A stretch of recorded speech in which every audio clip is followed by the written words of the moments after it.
On the morning of July 30th, 2026, 10 climbers were roped together high on Broad Peak, the 12th tallest mountain in the world.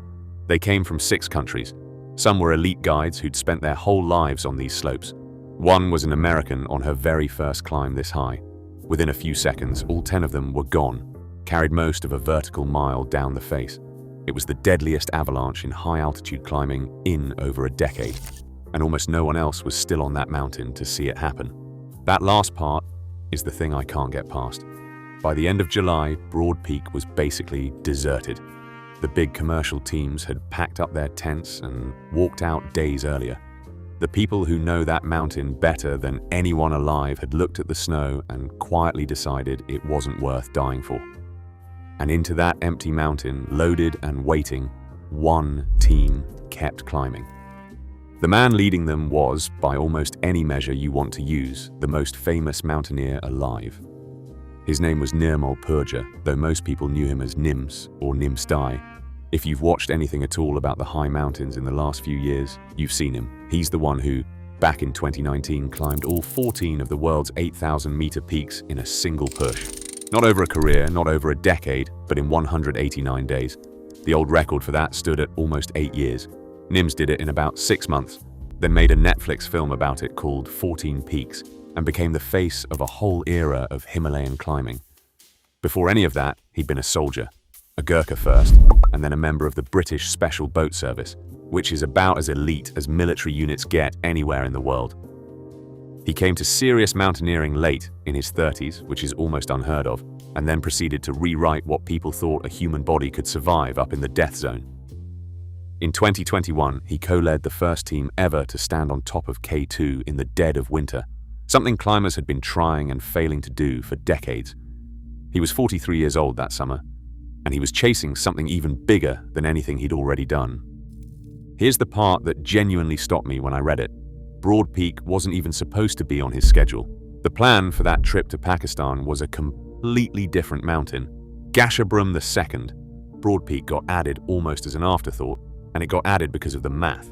Nims was trying to become the first person in history to climb all 14 8,000ers twice without bottled oxygen. If he tagged Broad Peak while he was already in the neighborhood, he'd have exactly one mountain left on the entire list. One. So he changed the plan, more or less on the way there, and pointed his team straight at the peak that everyone else was in the middle of running away from. If you've read his book Beyond Possible or watched him talk in any of the dozens of interviews he did, none of this reads as random. Nims genuinely believed the limits everyone else accepted were mostly in their heads. His whole message, the thing that made him a hero to an entire generation of climbers, was that the impossible is really just a bigger version of the difficult, and that the people who get there are the ones who refuse to quit at the exact point where quitting looks like the smart, sane thing to do. It's a genuinely inspiring idea. It sold books, it filled theaters, it put a Nepali climber at the dead center of a sport that had spent 100 years treating men like him as the hired help. But it's also, when you actually turn it over in your hands, a philosophy with almost no break built into it. If the entire point is that you don't stop when other people would, then what exactly is supposed to make you stop when the snow is wrong? And what gets me is that nobody standing around him on that mountain seems to have been the break either. But to understand why that slope was a loaded trap that morning, you need to know what Broad Peak does to people. It sits in the Karakoram, right on the border between Pakistan and China, and it's the 12th highest mountain on Earth at just over 8,000 meters. Its nearest neighbor is K2, the mountain with the real reputation, and Broad Peak has always lived a little bit in that shadow. Among the 8,000ers, it's known as one of the more approachable ones, less technical, the kind of giant a genuinely strong climber can realistically take on. But that reputation hides something ugly. Its slopes are prone to avalanches and to collapsing seracs, those huge unstable towers of ice, and it has been quietly killing people for close to 70 years. It killed from the very beginning. The first men to climb it, an Austrian team back in 1957, made it up and down, and then one of them, the legendary Hermann Buell, died only weeks later on a mountain right next door. In 2013, there were more tragedies here. A winter first ascent whose descent killed members of the team. Every few seasons, Broad Peak takes someone. So the idea that this was some freak event, a bolt from a clear sky, isn't quite right. If anything, the 2026 disaster reads more like a culmination than an accident. The mountain doing at scale what it had been doing in ones and twos for generations. And the specific thing that killed these 10 wasn't bad luck either. It was snow, and it was predictable. Starting around the 22nd of July, heavy snow began falling across the whole Karakoram, piling onto the upper mountain day after day after day. Anybody who's spent time around Avalanche country will tell you exactly what that means. Fresh snow needs time. After a big dump like that, a slope needs several days of clear, calm weather for the new snow to either bond to the old layers underneath it or slide off on its own in small, harmless pieces. Until that happens, the entire slope is a loaded trap sitting on a weak seam, just waiting for something to set it off. Ian Overton, one of the American climbers who was there, said it about as plainly as you can afterward. The gap between the snowfall and the summit push, he said, may simply not have been long enough for that snow to settle, and the other teams believed him, or believed the same thing he did. By around the 25th of July, Broad Peak started emptying out. Climbers packed up and left. Overton and another climber, David Klein, walked out of base camp rather than gamble on the conditions. One expedition after another called off its summit hopes because the experienced people making those calls had decided the snow simply hadn't had its window to settle. Purja's team stayed, and that is the question that hangs over this entire story, the one nobody has actually answered. Why? The veteran Himalaya chronicler Alan Arnett, who follows every one of these seasons in detail, gave the most honest guess anyone's managed. He thinks there was a narrow weather window in the forecast, and he thinks they just took the gamble. I've turned that word over a lot. Gamble, because it's easy, from a warm room, safe with the answer already known, to call it reckless and leave it there. But Nims built his entire legend on doing the exact thing everyone else swore couldn't be done, on pushing through the precise moment where other people turn around and go home. That instinct is the whole reason we know his name. It's also, if you ask me, the thing that put him on a loaded slope after the mountain had already told everybody else to leave. The same quality can make you a legend, and it can get you killed, and I'm not sure you ever really get the first one without carrying the second. To me, that word is the entire tragedy compressed down into a single syllable. And the honest truth is that we still don't fully know how the decision even got made or who made it. No operator has publicly said which forecast they were trusting that morning, what it actually showed them, or why they read it the way they did. There's a real open question about whether Nims was leading all 10 of these people as a single expedition, or whether teams from a few different companies simply ended up on the same route on the same day, each making its own separate call and all got caught by the same slide. And that distinction matters more than it sounds, because it's the difference between one bad decision and several separate ones that happen to line up into a single catastrophe. Either way, the mountain didn't much care whose plan it was. What happened next got recorded in a way that almost no mountain death ever is, minute by minute, by the little satellite trackers each climber carried clipped to their gear. I'll get to exactly what those devices showed, because it's haunting. But first you need to know who was actually up there with him, because this was never one famous man climbing alone. That's the part the headlines mostly skipped right past. 9 other people died alongside Nims, and 6 of the 10 were Nepali high-altitude workers. These are the guides, the rope fixers, the load carriers. They're the ones who build the route and haul the gear and fix the lines that make commercial climbing on these giants possible for everyone else. They take on the most risk, and they get the least credit, and their names almost never travel outside of Nepal. So let me say some of them.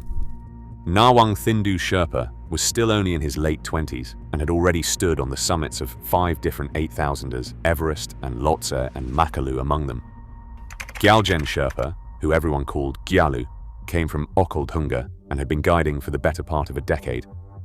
Nima Sherpa was raised in a farming family in a small village near Makalu. Pur Bahadur Gurung, known as Yukta, had just completed the IFMGA course, the highest qualification a mountain guide can earn. His certification ceremony was scheduled for December. Kili Pemba Sherpa rounded out that group of professionals. Every one of them was standing on that slope when it let go. I want to sit on that for a second because it's so easy to let the one famous name swallow the other 9 whole. When a celebrity dies on a mountain, the guides who die right next to him tend to become a number in the headline. The 9 others, the rest of the party, the missing climbers. But these were not background figures. Nawang Thindu had done more serious climbing by his late 20s than most people manage in an entire lifetime. Every one of them had a family, a village, a whole reason they were up there earning a living in what is probably the most dangerous workplace on the planet. What gets me about them is that every single one had done extraordinary things almost nobody outside their own valleys will ever hear about. The entire machine of commercial Himalayan climbing runs on people exactly like them, and most of the time it runs on them staying more or less invisible, right up until a morning like this one makes that impossible. Then there was Nadira Al-Hathi from Oman, 48 years old, who back in 2019 had become the first Omani woman ever to stand on top of Everest, and had gone on to climb K2 and Manaslu after that. She was chasing her own version of the 14 Peaks dream. And there was Mallory Geis, an American, on her very first 8,000-meter climb, being guided up by a Pakistani mountaineer named Sohail Saki. The 10th was Wang Zhong from China. 10 people, 6 countries. A global celebrity, a rope team of some of the finest guides in the world, and a first-timer chasing a personal summit, all tied to the same line on the same slope. On the morning of the 30th, they left the high camps in the dark, the way you always do for a summit push, moving up through the cold so you can reach the top and get back down before the sun softens everything into slush. Shortly before 9 in the morning, the trackers placed Nims and Nadira Al-Hathi at around 6,600 meters on the open slope between the 2nd and 3rd camps. And then, at roughly 9:30, the mountain let go above them. The avalanche released up the face and swept down the west side, and it took all 10 of them at once. There was no outrunning a thing like that. When a loaded slab like that finally breaks, it comes down as one enormous moving wall, and everything on it comes down too. Here's where those little trackers turn a tragedy into something that's almost unbearable to actually look at. Nims's device recorded him falling roughly 800 meters down the face, about half a mile, more or less, straight down, in about the time it's taken you to read this paragraph. Nadira Al-Hathi's tracker showed her carried thousands of feet down the face. Those aren't falls that anybody survives. And yet, for a short while there was hope, because one of the devices kept sending out a faint signal. The home team monitoring it reported a slight movement, and you can imagine exactly what that did to everyone waiting down below.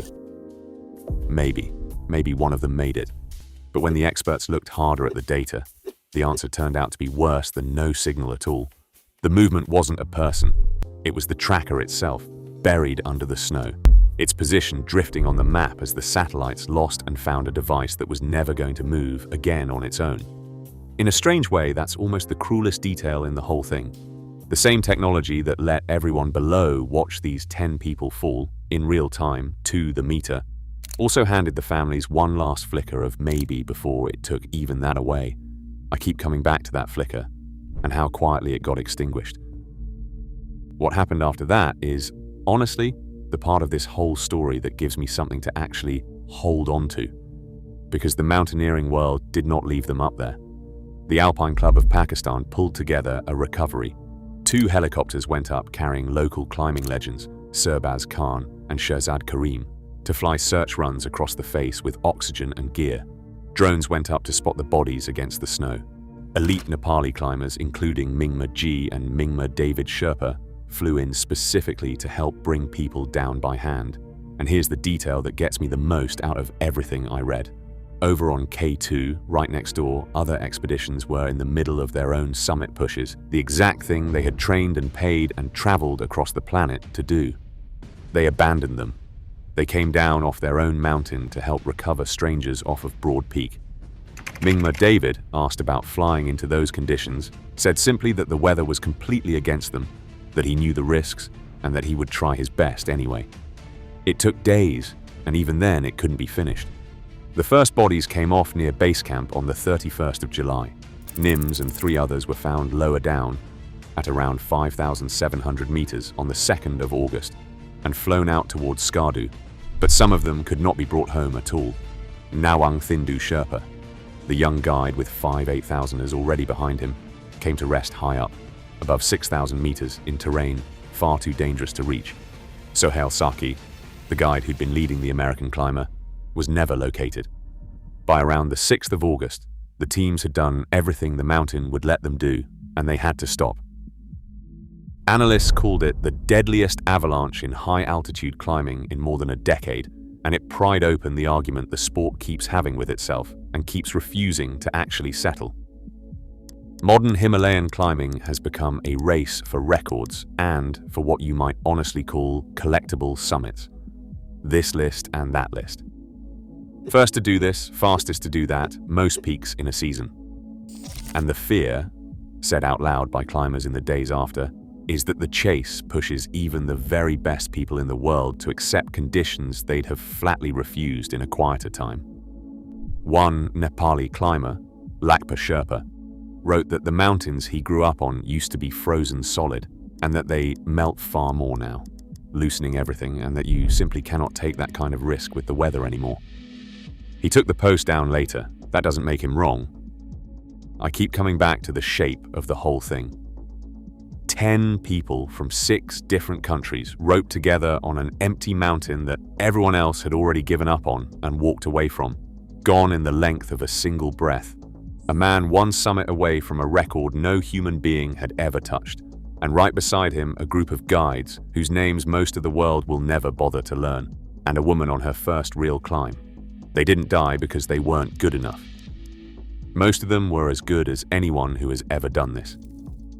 They died because the mountain was loaded and the window everyone else waited for never came, and they climbed up into it anyway. If you want to understand why anyone would ever make that choice, the pull that keeps sending people back up into that thin, killing air long after the smart money has left, I've got more of these stories coming, and the next one is the kind that stays with you. But for tonight, I just want to leave you with the picture of that slope. It's quiet now. The tents are gone. The best in the world had looked at it and turned around, and 10 people had looked at the very same mountain and seen one last thing worth reaching for. Broad Peak is still standing exactly where it always was. That's the bargain the high mountains have always offered, and it has never once changed.